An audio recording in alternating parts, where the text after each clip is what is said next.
Hello नमस्कार, मैं हूं आशीष और मैं आपका वेलकम करता हूं इंडिया फर्स्ट में। एक लड़का वो एक वीडियो बनाता है, एक रील बनाता है। वो रील इंटरनेट पे बिल्कुल वायरल हो जाती है। उसे भारत छोड़ना पड़ता है। वो भारत छोड़ता है, अमेरिका जाता है, अमेरिका के फौज को ज्वाइन कर लेता है और उसके बाद ये वायरल रील बनाता है। ये हमें थोड़ा इमोशनल करेगा, बट मोस्ट इंपॉर्टेंटली हमें सोचने पे मजबूर करेगा कि क्यों भारत को आज एक्सट्रीमली अर्जेंटली ब्यूरोक्रेटिक ओवरहॉल की जरूरत है। कुछ लोगों को ये बात पसंद नहीं आती। शायद पिछले 2 वीडियोज़ में मैंने बहुत ओपनली, बहुत ब्लंटली कहा, we urgently, extremely urgently need Rafales. But ठीक है, वीडियो एंड तक देखिएगा, कुछ जवाब देने हैं आज। तो भाई ये लड़का सबसे पहले एक वीडियो रिलीज़ करता है इस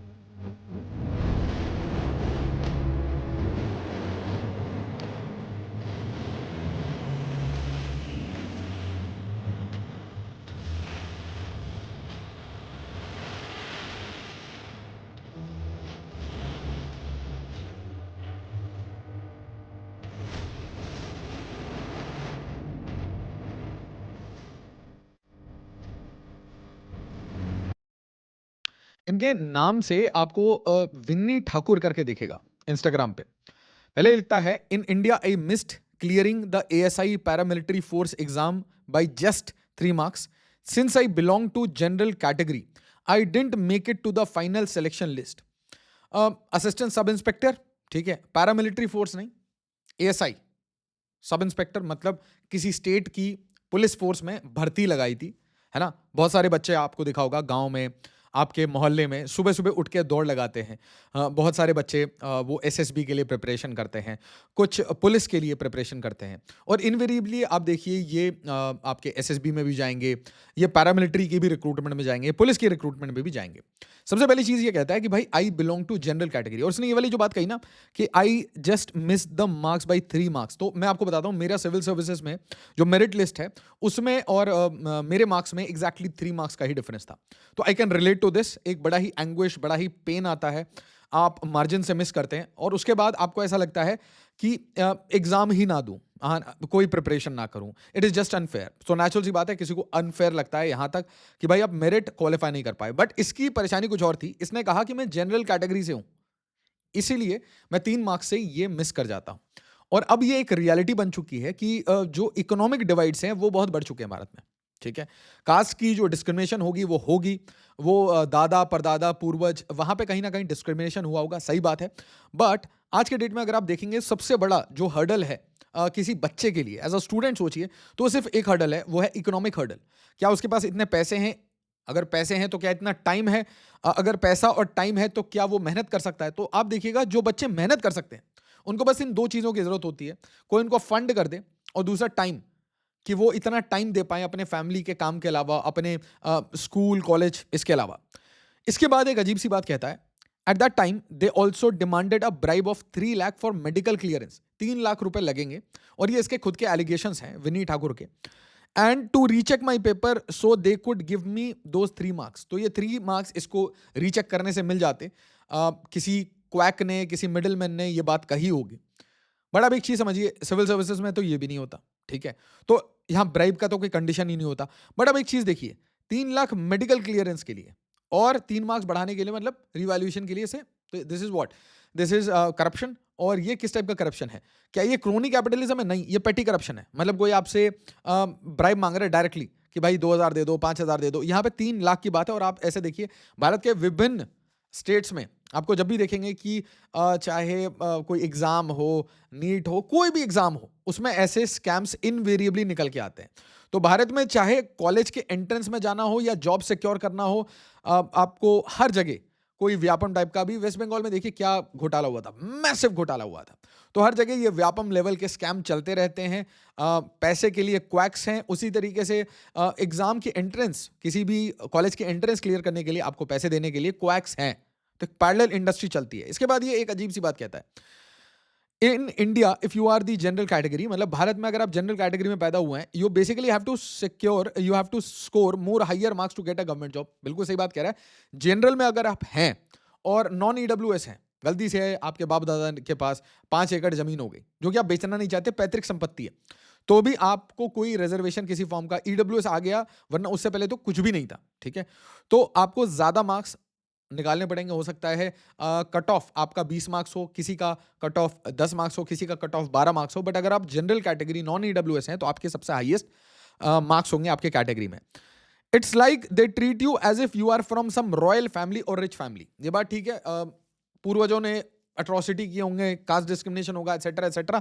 आज के बच्चे जो आज पैदा हो रहे हैं, या जो बच्चे आज 10 साल के हैं, 15 साल के हैं, 16 साल के हैं, 17 साल के हैं, उन्होंने तो ऐसा ही इंडिया देखा है जिसमें मेट्रो बना हुआ है, रेलवे में सब ट्रैवल करते हैं, सबको जाके नौकरी करनी पड़ती है, सबको टैक्सेस भरने पड़ते हैं। तो उनके हिसाब से जो भारत में स्ट्रगल्स हैं वो सबके बराबर हैं, और it should be based upon fair competition, ठीक है। ये leave India, focus on private sector. इसके बाद ये बंदा बोलता है कि मैं ना, इसके बाद मैंने सोचा यार यहाँ पे तो कुछ नहीं हो सकता, तो मैं ना इंडिया को छोड़ता हूँ। So I decided to forget about it, focus on private sector and eventually leave India, ठीक है। प्राइवेट सेक्टर में नौकरी करूंगा, कुछ पैसे कमाऊंगा और भारत को छोड़ दूंगा। तो भारत को ये छोड़ जाता है। इसके बाद ये अमेरिका पहुंचता है, ठीक है। और विरोधाभास देखिए आपको एंड में समझ आएगी। ये अमेरिका पहुंचता है और सिर्फ 90 दिन में, ठीक है, ये पूरी प्रिपरेशन करता है, ये स्लॉक करता है, स्लॉक करना दिन रात एक करके मेहनत करता है, एंड फाइनली ये यूएस आर्मी को ज्वाइन कर लेता है, ठीक है।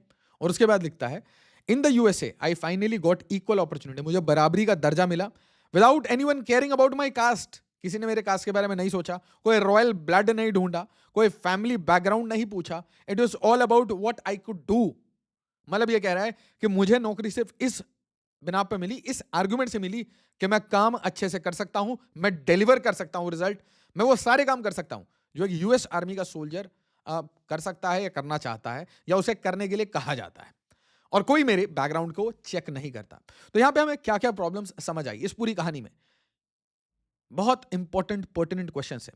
एक इसने कहा कि भाई देखिए, जो कट ऑफ्स हैं, जो जनरल कैटेगरी के कट ऑफ हैं, उसमें बहुत बड़ी डिस्पैरिटी है, ये एक रियलिटी है। क्या इसे सॉल्व करना चाहिए? एब्सोल्युटली। दूसरा इसने प्रॉब्लम बताया 3 लाख रीचेक करने के लिए और मेडिकल टेस्ट क्लियर कराने के लिए। यहाँ पे क्लियरली आपको एक करप्शन का केस दिखता है, और आप यहीं से समझेंगे कि कैसे तंत्र में बैठे हुए क्लर्क, पियोन, तहसीलदार, नायब तहसीलदार, सूबेदार, कोई भी आप नाम ले लो यार, है ना, कोई भी पोजीशन बना लो, और उसके बाद आपको समझ आएगा कि यार इनके पास ये 50-50 करोड़ की प्रॉपर्टीज कहाँ से आई, ठीक है। ये जैगवार्स और बेंटलीज इनके बच्चे कैसे घुमाते हैं, नोएडा में आलीशान आलीशान कोठियां कैसे बना लेते हैं, गुड़गांव में जो प्रॉपर्टी के रेट्स हैं वो इतने बढ़ते कैसे हैं। तो आप कुछ मत करिए, आप किसी प्रॉपर्टी डीलर के पास बैठ जाइए और उससे जरा थोड़ा चर्चा कर लीजिए, वो आपको सारी बात समझा देगा कि 50% कैश का काम होता है। सर मैं तो बड़ा बिल्डर हूं, मेरे पास तो देखिए सिर्फ ब्यूरोक्रेट ही आते हैं, ऐसे बताया जाता है, ठीक है। अच्छा, एक और चीज, बहुत इंपॉर्टेंट चीज है जो हम मिस करेंगे। ये बंदा कहां ज्वाइन करता है फाइनली? यूएस आर्मी को। और ब्यूरोक्रेट अपने बच्चे को कहां सेटल कराना चाहता है? अमेरिका में। तो आप समझिए, सिस्टम को ऐसा रिग्ड बना दिया गया है, इतनी ज्यादा उसमें गैप्स, लूप होल्स, इतना टार्डी सिस्टम बना दिया गया है कि पॉलिटिशियन कुछ भी प्रॉमिस करके चले जाए वो कभी फुलफिल नहीं होगा। आप जाएंगे अपने मेयर के पास, आप जाएंगे अपने काउंसलर के पास, एमएलए के पास, एमपी के पास, एमपी एमएलए आपको लिख के दे देगा कि यार ये काम हो जाना चाहिए, ये काम हो जाना चाहिए। उसके बाद आप जाके भाई मुलाजिम के पास बोलिएगा, सर ये रोड बनना था, ये नाला बनना था, अरे यार ये, चलो मैं देखता हूं, कुछ करते हैं इसके बारे में, चलो हाँ हाँ मैं करता हूं, अरे मुझे अवार्ड एक जीतना है ना, तो एक काम करते हैं, तुम एक काम करो, ये 50 फोटो खींच के ले आओ इस बिल्डिंग की, मैं वो सेम फोटो लगा देता हूं, मैं एक कंपटीशन जीत जाता हूं। एक काम करता हूं, मैं किसी सोशल मीडिया इन्फ्लुएंसर की तरह साड़ी के ऐड लगाना शुरू करता हूं। एक काम करता हूं, मैं बंदगला पहन के इसके फोटो लगाता हूं। एक काम करता हूं, मैं अपना इंस्टाग्राम ग्रो कराने के लिए ऐड कराता हूं। एक काम करता हूं, मैं एक professional social media growth manager और एक एडिटर को हायर करता हूं, वो मेरी रील्स काटेगा और मेरे पीछे पीछे पूरे दिन घूमेगा। तो मैं क्या बन गया? रील कलेक्टर, है ना। मैं रील का डिस्ट्रिक्ट मैजिस्ट्रेट हूं, अब मैं पूरा डिस्ट्रिक्ट ऐसे ही चलाऊंगा। जब ये सिस्टम नीचे से ऊपर तक चलता है, और जब इसी डिस्ट्रिक्ट मैजिस्ट्रेट को, इसी आईपीएस ऑफिसर को जब कोई पियोन देखता है, क्लर्क देखता है, तो वो बोलता है कि भाई एक काम करो, देखो हमारे जो साहब हैं वो 12 बजे आते हैं और 3 बजे चले जाते हैं, दिन में 3 रील मरवाते हैं, ठीक है, हर जगह सारे फैंसी रेस्टोरेंट्स में खाते हैं, महंगी महंगी घड़ी और महंगे महंगे सूट्स पहनते हैं, तो ये पैसा तो उनकी सैलरी से नहीं आता, मतलब साहब ऊपर से लेते हैं। मैं समझ चुका हूं, अब हम भी लेते हैं चाप के, और हम भी जमीन खरीदते हैं। साहब तो आए हैं, चले जाएंगे, कहीं और चोरी करेंगे, हमारा तो यही घर है, हमें तो यहीं पर रहना है, हम तो स्टेट के ऑफिसर्स हैं, साहब तो बाहर से आए।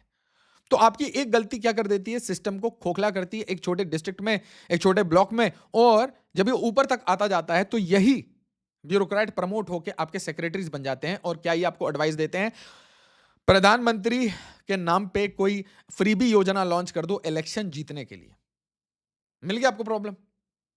फ्रीबी योजना से क्या होगा, आप और हम टैक्स देंगे, वो पैसे फ्रीबी योजना में चलेंगे। ये बच्चे जो भारत के देश की सेवा करना चाहते हैं, ये देश में कंट्रीब्यूट करना चाहते हैं, ये क्यों बाहर भागते हैं? अपॉर्चुनिटी के लिए, इक्वालिटी के लिए और करप्शन से बचने के लिए। और उन्हें कौन अब्सॉर्ब कर रहा है? US army. सत्या नडेला, सुंदर पिचई के साथ क्या हुआ, टॉप सीईओ के साथ क्या हुआ, आप सोचिए जरा। इनोवेशन के नाम पे हम क्या ही बना रहे हैं, just think about it. Innovation के नाम पे हम एग्जैक्टली क्या इनोवेट कर रहे हैं? हमारे पास ऐसी स्पेसएक्स जैसी कितनी कंपनी है, IWI है ना, इजरायली वेपन्स इंडस्ट्री जैसी कितनी कंपनी है। हमें हर चीज ट्रांसफर और टेक्नोलॉजी में खरीदना क्यों पड़ता है? रफाल के लिए हमें सोर्स कोड के लिए रोना क्यों पड़ता है? क्योंकि अगर सोचिए सदा सुखी हमारा फोकस, प्रायोरिटीज, हमारे तंत्र में जो इंडिविजुअल्स बैठे हैं उनका टॉप प्रायोरिटी इज पैसे कमा के अपने बच्चों को सेटल करना।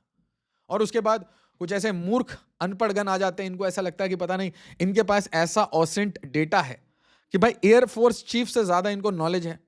भाई कोई ऑफिशियल स्टेटमेंट आया नहीं है, ANI का एक आर्टिकल आया है, पर दादा को देखो कितना पता है रफाल डील के बारे में। दादा कह रहे हैं the cost includes massively comprehensively, Donald Trump की भाषा है, massively comprehensively weapons package. Supreme court को भी जब इंडियन एयरफोर्स या इंडियन गवर्नमेंट कुछ बताती है किसी डील के बारे में तो वो क्लोज्ड इनवेलप में बताती है दादा, और आपके कान में जो भी बात आती है ना वो सब झूठ है। इनफैक्ट मैं आपको ये बता देता हूं, आप तो कोई आपको प्लेटफॉर्म थोड़ी जगह दे दे तो वहां बकबक आप कर सकते हैं, ठीक है। मैं जितने मिलिट्री के जनरल से मिलता हूं, किसी एक मिलिट्री के एक इंडिविजुअल से आप पूछिए, ठीक है, आप सार्जेंट भाले सिंह से सर से पूछिए या आप जनरल पांडे से पूछिए, वो आपको पता है क्या, जैसे ही आप कुछ पूछेंगे वो आपको बोल देंगे not needed, only for your eyes, है ना। ये चीजें आपको बताने वाली नहीं है। जब आपको बताया नहीं जा सकता, ऑफिशियल सोर्सेस से नहीं बताया जा सकता, तो इसका मतलब क्या क्या वेपन लगे हैं, किस एंगल में फायर करते हैं, पैकेज में क्या है, ये भैया पायने को पता है।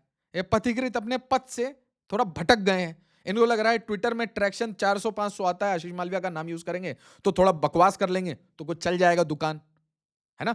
तो कुछ मिला नहीं, थंबनेल देख के रिएक्ट कर गए, वीडियो देखते तो थोड़ी अकल आ जाती। क्या लिख रहे भाई? Cold start capability. भाई इंजन ठंड में खड़ा हो जाए, कोल्ड स्टार्ट कैपेबिलिटी। मेरी गाड़ी में भी कोल्ड स्टार्ट कैपेबिलिटी क्या है, समझा जरा। परफॉर्मेंस गारंटी अग्रीमेंट, तूने पढ़ा है? तेरे हाथ में परफॉर्मेंस गारंटी अग्रीमेंट। जब कोई चीज पता ही नहीं है, जब कोई चीज डोमेन में आया ही नहीं है, तो आप कैसे बोल रहे हो? And my entire video was only one thing. भाई देखिए, भारत में ब्यूरोक्रेटिक रिफॉर्म्स की जरूरत है अर्जेंटली। भारत में अब अगर आप एक साइड में कंपनीज को देखें तो वो बहुत स्मार्टली काम करते हैं, एक साइड में जब आप देखेंगे सरकार को तो वो 1990s के मॉडल पे आज तक चल रही है। तो ब्यूरोक्रेटिक रिफॉर्म्स जब तक नहीं होगा तब तक वो डिजिटल इंडिया होने नहीं देंगे, तब तक वो चीजों को अटकाते रहेंगे फाइलों में, तारीख पे तारीख। उसी तरीके से अभी कमेंट्री आई थी संजीव सान्याल सर की, क्या बोला उन्होंने? जुडिशियल रिफॉर्म्स की जरूरत है। भाई ये आईफोन का जमाना है, हाँ आप अपने स्मार्टफोन्स पे काम करते हैं, सही बात है, लोग आईपैड पे आज आर्ग्यूमेंट करते हैं कोर्ट में, सही बात है। बट आप फिर इतनी मोटी मोटी फाइलें बना बना के आम नागरिकों की लाइफ को क्यों हर्डल बना रहे, जबकि भारत सरकार बोल रही है डिजिटल इंडिया करिए। मेन आर्ग्यूमेंट इज कि इंटरफेस जोड़ के रखना है, किसी भी तरीके से फोर्स करना है लोगों को कि वो आपसे मिले, और मिलने पे क्या होगा, उनका कोई टाउट आपसे पैसे मांगेगा। और ये बात जब आप करते हैं, आप 3 साल कोई भी सरकार आई, सरकार ने बोला हम डिजिटल इंडिया करेंगे, ठीक है। सेंटर ने बोला एग्जीक्यूट कहां पे होना है, लोकल लेवल पे। ऐप कहां बनने हैं, लोकल लेवल पे। किस भाषा में बनना है, लोकल लेवल पे। सड़ा हुआ काम नीचे करके रख दीजिए, हो गया डिजिटल इंडिया। तो नीचे में आ जाता है खोखलापन। ग्रासरूट डिलीवरी की जरूरत है। ग्रासरूट को जानेंगे तब तो। ग्रासरूट की जगह रील पे फोकस है, कैसे हम IAS बनते बनते पॉपुलर हो जाए, कैसे हमें 2-4 इन्फ्लुएंसर का डील मिल जाए। और उसके बाद जब कुछ नहीं होता तो फ्रीबी लॉन्च कर देते हैं। अब जब फ्रीबीज कर रहे हैं, करप्शन कर रहे हैं, तो होता क्या है, फाइटर जेट प्रोग्राम पे ध्यान कम रहता है। फाइटर जेट प्रोग्राम, अब जस्ट सोचिए 2000 में हमने Su-30 MKI लिया था और 2016 में हमने रफाल लिया। इसके बीच में ये जो गैप है ना, इसमें क्या हमने कुछ खुद डेवलप किया, क्या हमने किसी और वेपन सिस्टम को एक्वायर किया? एक है एंटनी, मुझे बहुत अच्छे से याद है, डिफेंस मिनिस्टर भाई पॉलिसी पैरालिसिस के एकदम प्राइम एग्जांपल थे। अगर आपको मैं बता रहा हूं लास्ट टू लास्ट 2010 में भी कोई डील हो जाती, 2012 में भी कोई डील हो जाती ना, तो आज आप ऐसे कंडीशन में नहीं रहते कि सिर्फ आप रफाल डिपेंडेंट हो, आपके पास 5 और ऑप्शन होते। उसी तरीके से अगर आप 2001 से शुरू करते हुए अपने इंजन पे और 4.5 जनरेशन या 4 जनरेशन या 5th जनरेशन फाइटर जेट पे काम करते तो आज भारत ज्यादा सक्षम होता। अगर सोची सदा सुखी। आज भी चीजों को समझ लीजिए, नहीं तो हम मिडिल क्लास ट्रैप और मिडिल इकोनॉमी ट्रैप में फंस के रह जाएंगे। एक सैड रियलिटी है। इसीलिए इस वीडियो को लाइक शेयर और सब्सक्राइब जरूर करिएगा और आप जरूर बताइएगा कि आपको ये वीडियो से क्या समझ आया। ये लड़के ने कुछ मैसेज देने की कोशिश की कि भारत में कुछ मैसिव रिफॉर्म्स की जरूरत है, वरना हमारा टॉप टैलेंट, हमारे देशभक्त देश को छोड़ के बाहर जाके नौकरी वोकरी करने लगेंगे, यूएस आर्मी के लिए काम करने लगेंगे और फिर हम लमेंट करेंगे कि इतने लाख लोग भारत छोड़ के चले गए और फिर हम उनमें से जो सीईओ बन जाएंगे उनका नाम लेके बोलेंगे देखिए ये भारतीय हैं और देखिए कितनी पावरफुल है। क्वेश्चन ये है, ये भारतीय बाहर जाके क्यों सक्सेसफुल होते हैं? इन्हें भारत में ही टॉप पोजीशंस पे होना चाहिए, इन्हें नीति आयोग में होना चाहिए, इन्हें भारत के फाइटर जेट प्रोग्राम्स को लीड करना चाहिए, इससे पहले कि यूरोप या अमेरिका या चाइना या जापान इनको ऑब्जॉर्व करे। और अगर कोई भी बच्चा किसी भी अच्छे कॉलेज से पढ़ा है उसे ये पता है हर कॉलेज का टॉप टैलेंट या तो अमेरिका जाता है या तो अमेरिकन कंपनीज उन्हें रिक्रूट करके ले जाती हैं, इंडिया में ही काम कराती हैं, बट काम अमेरिकन कंपनीज अपना ही कराती हैं। वीडियो को लाइक शेयर और सब्सक्राइब जरूर करिएगा। एज ऑलवेज जय हिंद, जय भारत।